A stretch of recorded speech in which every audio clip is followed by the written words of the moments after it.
It's really good. It's very good every year. Everyone makes you feel very welcome. Yeah, it's wet. You come dressed up, you get to be part of something. It's that you belong to something.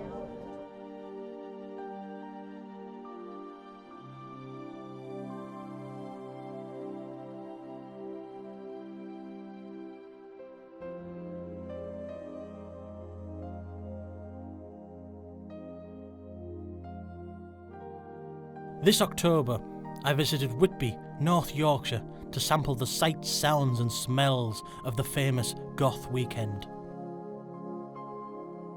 Goth culture always seemed alien to me. In an effort to understand the appeal of this bizarre celebration of all things dark and Gothic, and the response of the population in this otherwise sleepy seaside town, I headed to the Whitby Pavilion Theatre to talk to some of the more out there visitors.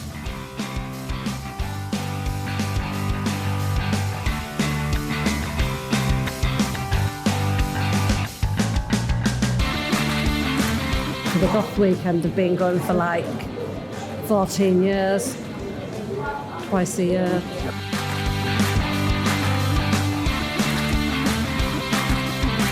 The good thing about this event is that the people here, the participation of customers here is just as great as the actual stall.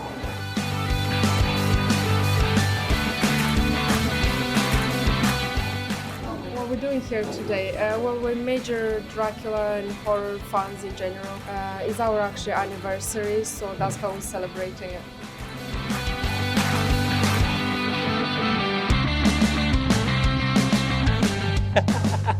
I met Mick here.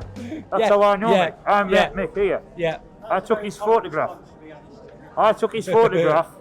And then I showed him, put the photograph on the thing, and he came. Said, "Oh, I recognise you." So we met each other by coming here. Yeah. And then I've bought a house nearby to him. Yeah, we live in the same village we live now. Yeah.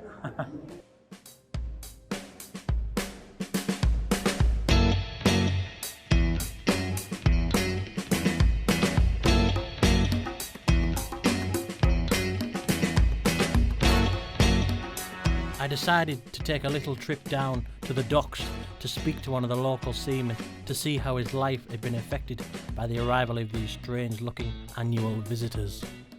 I do pleasure trips, seeing out of Whitby Harbour, like short pleasure trips on Whitby's old lifeboat. Yes, I've had it, well, like I say, when we started 34 years ago, I've had it all that time. The Goth weekend to Whitby, I mean, I can remember, I'm 63 now and it's coming up. And I can remember the older people, a bit older than me, were a bit worried. You know, the Goths were a little bit frightened and worried of them. But after a couple of years, they got used to them. Lovely people, and it's done the town a lot of good. I think there's thousands of people come somewhere. There's no hassle, there's no trouble. They're eating food, they're out buying beer, the hoteliers are doing well, they're taking gifts home. And it's a brilliant atmosphere. Locals are dressing up now. You know, locals have cottoned it on and they love it. It's all part of Whitby. It's historical because it's a nautical town. Of course, you've got Dracula. All these things, you know, come into Whitby, you know. I remember a chap telling me that there was, I think it was in the Elsinore pub where they all go, there was one little fracas out of about 15 years where a load of local lads were picking on a guy at the bar with his top hat on and his stick and his cane, and they were taking mick out of his missus and that.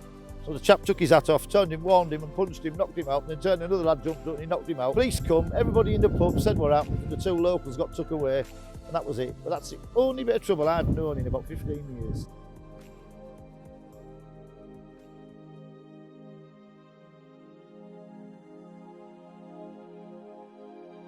Next, I decided to head down to the Whitby Museum, where I was able to speak to the chairman of the trustees, but I felt like she was holding something back.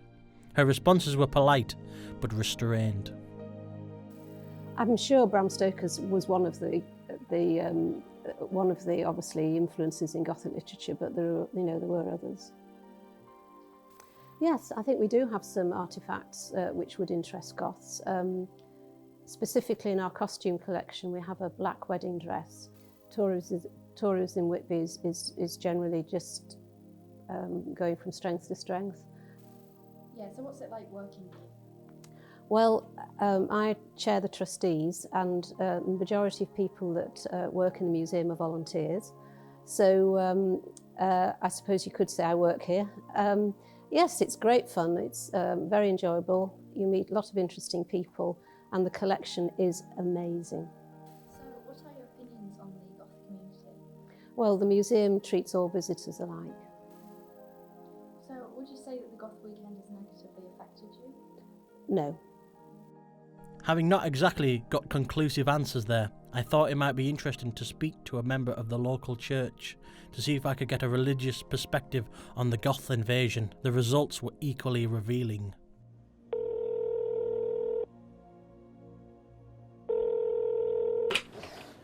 Hello. Hello? Is that Peter? Yes, that's me. Hello, Peter. Yes, sorry about making you contact me on the mobile. The landline is 2 stories below, so the signal was terrible. What was it you wanted to talk about? I'm working on a documentary about the Goth weekend and how it affects the locals, and as part of it we'd really like to get an interview with a priest or a pastor, and I was hoping you'd be interested. Don't think that's appropriate. Why not? I mean, we'll be respectful. It's just, I want to hear if you have anything interesting. I'll think about it. I'll call you. I have your number. Although the priest was clearly reluctant to speak to me about this, Barry enlightened me with an interesting story. There was a vicar who's moved now. I'm not sure whether he's died or moved away a few years ago. He got quite wrong off the council. There was a bit of a fracas went on because people were going up to the abbey and everyone's thinking, oh, they're having sacrificial things on graves and having sex and things like that. And he invited them up and said, no problem, they're lovely people. But he did get wrong for it at the time, you know, for encouraging them to go to the abbey grounds. It was a bit silly, really. By this stage, I was more than ready for a stop off at the pub, the famous Whitby watering hole, the White Horse and Griffin, where I was able to catch up with the manager, Andy Smith, and find out their experiences of the Goth weekend. I'm the general manager. Whitby's busy all year round, really. Yeah, Goth weekends, or the 2 weekends, are probably the busiest 2 weekends of the year. The majority of the locals embrace, you know, the money that the Goths bring in. Right, there aren't a huge amount of regulars in the hospitality industry in Whitby. There are more, it's literally a tourist town. 90% at any one time are tourists that are in Whitby. I think it's a great thing. They bring lots and lots of people in to actually look at the Goths in their costumes. It brings all the Goths in that spend their money. You know, it boosts the economy. There's a lot of money comes into Whitby, which helps the rest of Yorkshire, especially in the seaside towns. The hotel was full a couple of times with Japanese, Chinese, Americans. There's some big tour coaches come across now for the Goth weekends for those. People are coming from all over the world for it. So it's definitely getting bigger and bigger. The Goth weekends are booked up next year and the year after and the year after that.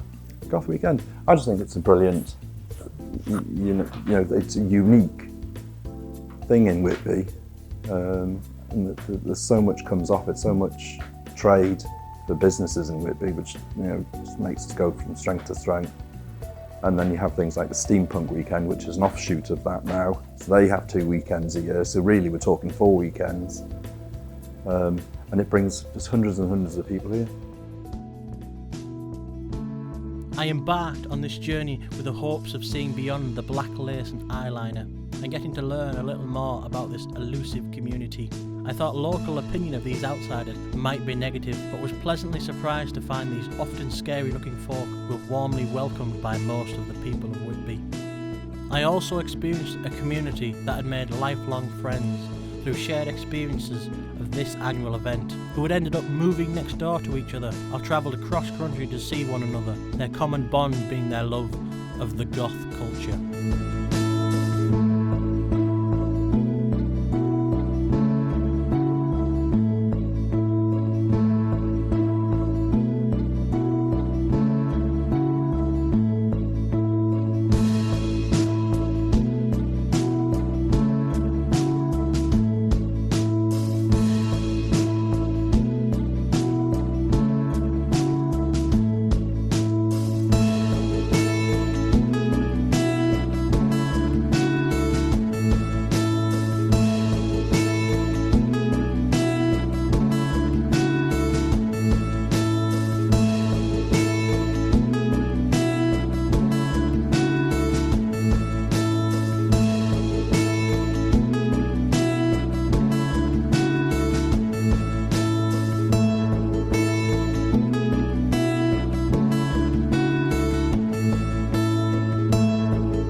last question. You scared of vampires? No, I'm married. Yeah.